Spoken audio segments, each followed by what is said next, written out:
เราไม่อยากให้ที่บ้านต้องมารับภาระกับเรื่องที่เราทำไปแฟนก็บอกว่าเดี๋ยวเขาจะเป็นคนไปซื้อยาขับเลือดมาให้เรากินซึ่ง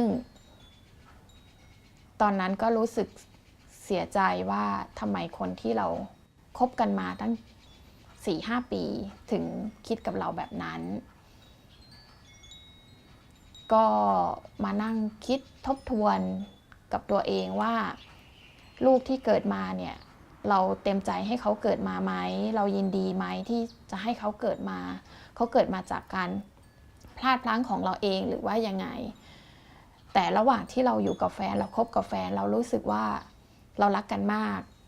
ต่อให้เรามีลูกเราก็รู้สึกว่าลูกเกิดมาจากความรักไม่ได้เกิดมาจากการผิดพลาด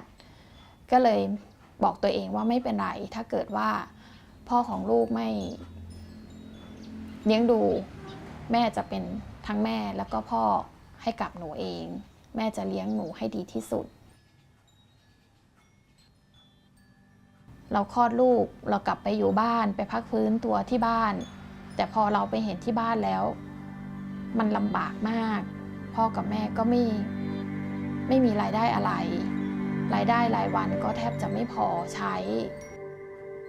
ถ้าลูกโตขึ้นลูกต้องเข้าโรงเรียนค่าเทอมมันก็น่าจะไม่พอเพราะว่าบ้านที่ต่างจังหวัดเราก็ยังต้องเช่าเขาก็เลยตัดสินใจเข้ามาทำงานที่บาร์ในกรุงเทพภาพที่เราคิดก่อนที่จะมาทำงานบาร์เนี่ยว่ามาทำงานช่วงเดือน2 เดือนเราน่าจะมีเงินซื้อบ้านซื้อที่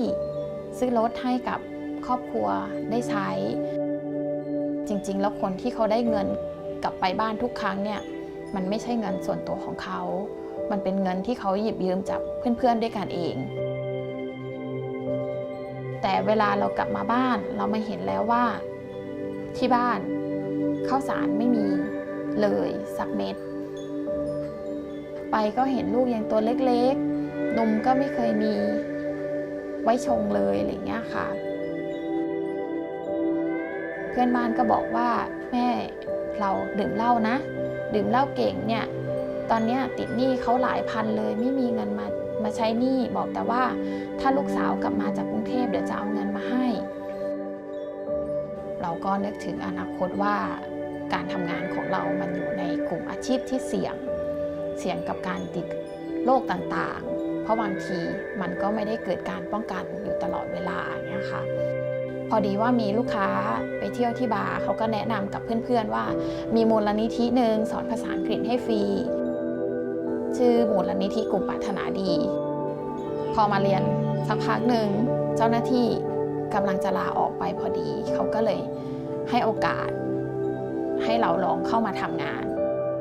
ตอนมาทำงานที่มูลนิธิแรกๆเลยไม่มีประสบการณ์เกี่ยวกับสำนักงานใดๆทั้งสิ้นแม้กระทั่งแม็กที่จะเย็บกระดาษเราก็ทำไม่เป็นแต่ก็เราได้เจ้าหน้าที่ที่อยู่ในมูลนิธิช่วยสอนเปิดแฟ้มเอกสารเปิดยังไงแม็กเอกสารแม็กยังไงทุกครั้งที่มีปัญหาทางมูลนิธิก็จะช่วยหาทางออกให้เราเลือกว่าเราจะออกทางออกแบบไหนเขาไม่อยากให้เรากลับไปอยู่ในสถานที่เราเคยผ่านมาแล้วทางมูลนิธิให้โอกาสนางจากที่เริ่มทำงานทั่วๆไปก็ขึ้นตำแหน่งให้มาเป็นผู้จัดการมูลนิธิสาขาอุบล